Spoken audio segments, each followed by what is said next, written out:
નમસ્કાર. દિવસભરના તાજા સમાચારોમાં તમારું સ્વાગત છે. તમારી સાથે હું છું પિનલગીરી ગોસ્વામી. સમાચારો વિસ્તારથી જાણીએ એ પહેલા મહત્વના સમાચારો ઉપર એક નજર. હુકાઈના 9 દરવાજા ખોલાયા. અનેક ગામોને એલર્ટ ઉપર રાખવામાં આવ્યા છે. કૃષ્ણનગરીમાં ઠેર ઠેર અનેક જગ્યાએ વરસાદી માહોલ જોવા મળ્યો. દુઃખદ સમાચાર સામે આવી રહ્યા છે. પેટલાદના રામોદરી બ્રિજ ઉપર વાસદ બગોદરા હાઈવે ઉપર મોટો અકસ્માત સર્જાયો. ચોથી વાર આસારામના હંગામી જામીન લંબાવી દેવામાં આવ્યા છે. અમદાવાદ માટે આગામી હજુ કલાકો સુધી વરસાદની જોરદાર આગાહી વ્યક્ત કરવામાં આવી છે. આનંદ મેળામાં રાઈડ તૂટી 2 લોકો ઈજાગ્રસ્ત થયા છે. આરોગ્ય વિભાગે 700 કિલો અખાદ્ય જથ્થાનો નાશ કર્યો છે.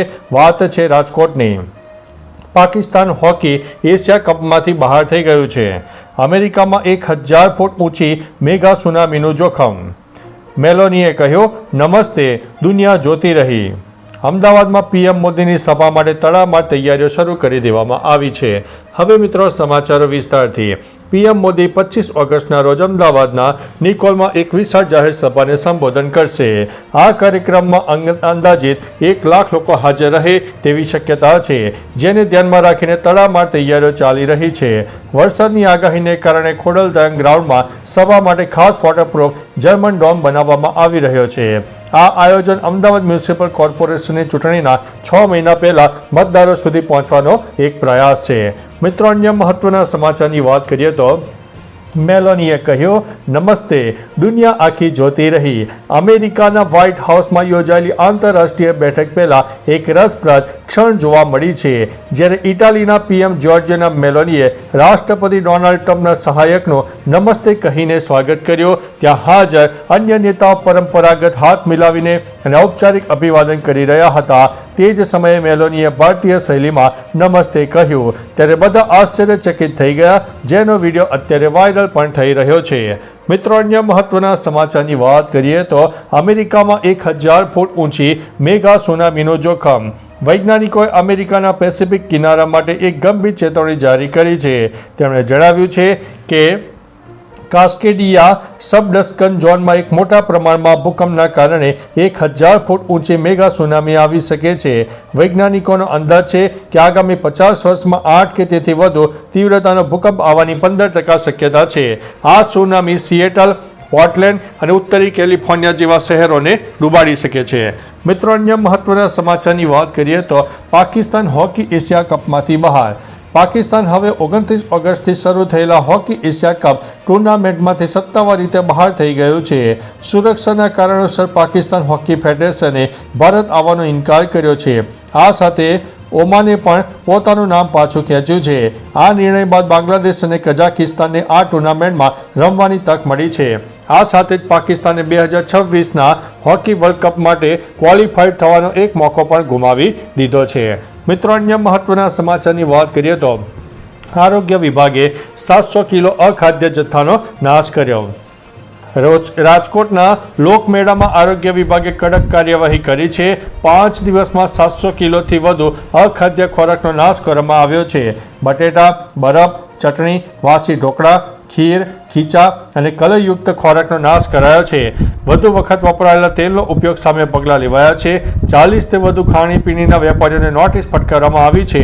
લોકોના આરોગ્ય સાથે ચેડા કરનાર વેપારીઓ સામે આરોગ્ય વિભાગે અત્યારે દરોડા પાડ્યા છે. મિત્રો, અન્ય મહત્વના સમાચારની વાત કરીએ તો આનંદ મેળામાં રાઈડ તૂટી 2 વ્યક્તિઓ ઈજાગ્રસ્ત. રાજ્યમાં ફરી એકવાર રાઈડ તૂટવાની ઘટના બની છે. વિરમગામમાં આનંદ મેળામાં સેલમ્બો રાઈડ તૂટતા અકસ્માત સર્જાયો છે, જેમાં 2 લોકો ઈજાગ્રસ્ત થયા છે તો એકને ગંભીર ઈજાઓ પહોંચી છે. ખાસ કે વિરમગામમાં MJ હાઈસ્કૂલના મેદાનમાં આનંદ મેળાનું આયોજન કરવામાં આવ્યું હતું. અહીં રાઈડ તૂટવાની ઘટના બની. ખાસ કે આ ઘટના તંત્ર સામે અનેક સવાલો પણ ઊભા થઈ રહ્યા છે.